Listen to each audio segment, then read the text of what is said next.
Alright, so let me start off by saying that the books I'm about to talk about, I will probably be giving you guys spoilers. So if you guys haven't read these books yet, read the books first and then let's talk about it, because I feel like this is like a book club and I need to just talk it out and talk about what happened in these books and just how I feel about them, each individually, them as a whole. And I feel like it's like we read these books together if you've already read them, and we just need to discuss, we need to talk about them, because this is my first, I feel like, big series that I've gone through. I mean, I guess it's not big, it's 3 books, but big series that I've gone through that I'm like, okay, my favorite, absolutely favorite. So I had to set the mood a little bit, had a little bit of a glow, because you know what? We're having a cozy fall talk about these books, all right? So I have my Kindle here. If you guys have your books, grab your books, but I have my Kindle. So since the 3rd book came out beginning of last month, I wanted to read each summary about each book, and then we can discuss each book, and then we'll discuss it as a whole, because I feel like that's the best. We need to recharge our memory. First book is Things We Never Got Over. Obviously it's Lucy's score, all 3 of them. Bearded bad boy Barber Knox prefers to live his life the way he takes his coffee, alone, unless he kind of basset hound Waylon. Knox doesn't tolerate drama, even when it comes in the form of a stranded runaway bride. Naomi wasn't running away from her wedding. She was riding to the rescue of her estranged twin sister to Knockemout, Virginia, a rough around the edges town where disputes are settled the old-fashioned way with fists and beer, usually in that order. Too bad for Naomi, her evil twin hasn't changed at all. After helping herself to Naomi's car and cash, Tina leaves with something unexpected. The niece Naomi didn't know she had. Now she's stuck in town with no car, no job, no plan, and no house, with an 11-year-old going on 30 to take care of. There's a reason Knox doesn't do complications or high-maintenance women, especially not the romantic ones. But since Naomi's life imploded right in front of him, the least he can do is help her out in the jam. And just as soon as she stops getting into new trouble, he can leave her alone and get back to this peaceful, solitary life.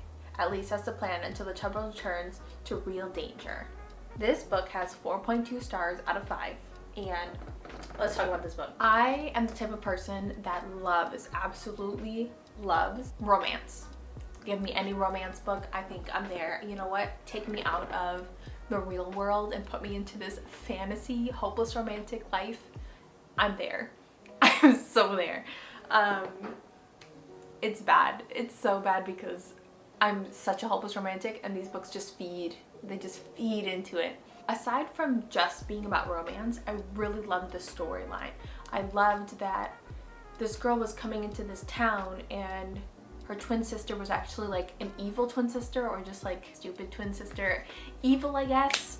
And she just wants her money, just wants her cash, just is running with whoever she runs with, drug dealers, mob bosses, shit like that, and leaves behind her poor daughter, Waylay. And it's so cute, the development that happens with like Naomi kind of becoming Waylay's mom. And it's also it's like the change of Knox turning from this brutish man to being like totally head over heels for Naomi. But obviously it didn't start that way. Like he's just such good-hearted that anytime he needed to, he would help her and help her and help her. And eventually it's like she started pulling down her walls, and I feel like that was so cute. And even like at the point where he was like, oh, let's pretend to date each other. And I think it just came to a point where he wanted to be in this relationship, but he didn't know how to express that and how to actually be like, yeah, I want a relationship, because he was never that type of person. And he was like, probably like, I don't want to settle down, just because all these people, all these characters are in their like late 30s, 40s, things like that. So I think he was kind of ready for that lifestyle to stay in what he was at, but he completely changed it. But aside from that, aside from this like romance from like brutish, like I don't like you but I'm still gonna help you, and then falling in love with you, which was a nice turn. The backstories of all the other characters, feeding into different characters, like Steph, who is Naomi's friend, comes in and starts to like kind of entangle his way into Knockemout, and then like all these other people like Lena coming in and tingling her way into Knockemout, and like all these people coming in. Like we have some people that are there and have lived there their whole life, and then we see people like being drawn in, and it just creates this cute little family. I really loved the storyline. It was Tina who got herself into so much of a mess, having a boyfriend that is in basically cahoots, the son of like a mob boss, and honestly like them not knowing how big and bad it is. And then it gets to the point where Nash gets shot because of all this, and he's in the hospital, and then Naomi and Waylay getting kidnapped, and then them getting into like a fight and shooting people, and Tina and whoever the other guy is, her boyfriend, getting out and running away. And it just like, I feel like it was so crazy. Like there was always something happening. Also, I really love that the books are roughly 600 pages, because I feel like books that are around 300, you have a good storyline, but it's never in depth. But these books, I don't know if it's because of Lucy's score and how she wrote it, but being 600 pages, I feel like it gave you, even though it's long, I feel like it gave you this storyline that I needed and that I wanted, and it was long enough, and it just felt complete. Like they all felt complete to me. Let's get to the second one. So the second one is Things We Hide from the Light. This one has 4.12 stars out of 5. Nash Morgan was always known as the good Morgan brother, with a smile and a wink for everyone. But now, this chief of police is recovering from being shot, and his southern charm has been overshadowed by panic attacks and nightmares. He feels like a broody shell of a man who he once was. Nash isn't about to let anyone in his life know he's struggling, but this new next-door neighbor, smart and sexy Lena, sees his shadow. As a rule, she's not a fan of physical contact unless she initiates it, but for some reason, Nash's touch is different. He feels it too. The physical connection between them is insanitary, grounding him and making her wonder if exploring it is worth the risk. Too bad Lena's got secrets of her own, and if Nash finds out the real reason she's in town, he'll never forgive her. Besides, she doesn't do relationships, ever. A hot, short-term fling with a cop? Absolutely, sign her up. A relationship with a man who expects her to plant roots? No freaking way. Once she gets what she's after, she has no intention of sticking around, but Knockemout has a way of getting under people's skin, and once Nash decides to make Lena his, he's not about to be dissuaded, even if it means facing the danger that nearly killed him. On one hand, I understand why people didn't like this book as much as the first one. I feel like the storyline wasn't as profound and wasn't as much there. The romance was, but it was more of a normal romance, if that makes any sense, because he's this like, he's not as broody as his brother, and he's recovering from the shot that happened, and they're trying to figure out what happened and trying to get to that point of like ending the story. But I feel like it had to have that kind of flow and slowness to this book, because the first book started it, the second one continued it, and the third one ended it. And I feel like they couldn't do too much because of that. Like there had to be some kind of like pull, I guess. I love the character Lena. I love Nash. I love the way showing a different kind of romance, and how Nash is more into it, and he was just like in love and I'm done, and she was kind of the one who was like, no, this is not gonna work. So it was just sweet, even though like at the end Lena gets kidnapped and like it follows a storyline, because I feel like they had to. Personally, I still really love this book. I didn't feel like when I was reading it I had to like draw it out, or it was like I was like, ugh, like I don't want to read this anymore. No, I loved it. I think it was so invested from the first book that the second book just came so easy for me. Yeah, I feel like I don't have much to say about the second book, just because it was kind of like a middle pull to the next book. The last book, Things We Left Behind. This one has 4.5 stars out of 5. There was only one woman who could set me free, but I would rather set myself on fire than ask Sloane Walton for anything. Lucian Rollins is a lean, mean, vengeance-seeking mogul.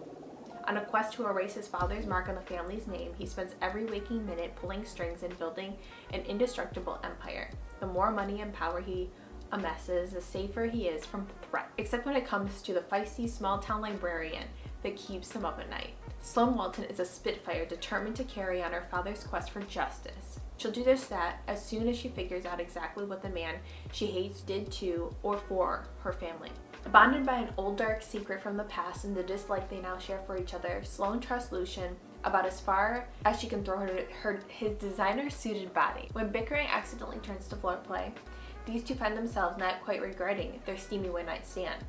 Once those flames are fanned, it seems impossible to put them out again. But with Sloane ready to start a family and Lucian refusing to even consider the idea of marriage and kids, these enemies to lovers are stuck at an impasse. Broken men break women is what Lucian believes, what he's witnessed, and he's not going to take that chance with Sloane.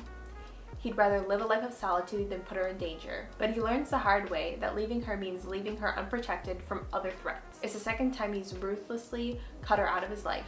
There's no way she's going to give him a third chance. He's just going to have to make one for himself.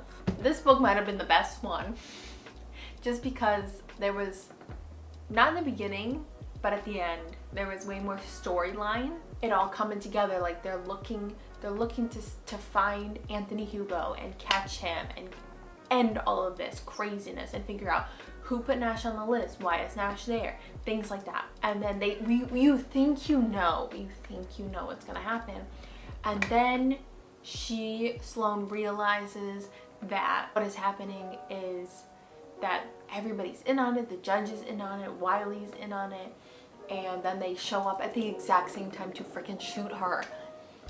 And then you realize what actually happened. Everybody's in on it, and they get married, and then there's the epilogue, but there's like the past epilogue where it shows them like 10 plus years in the future, and I'm like, oh.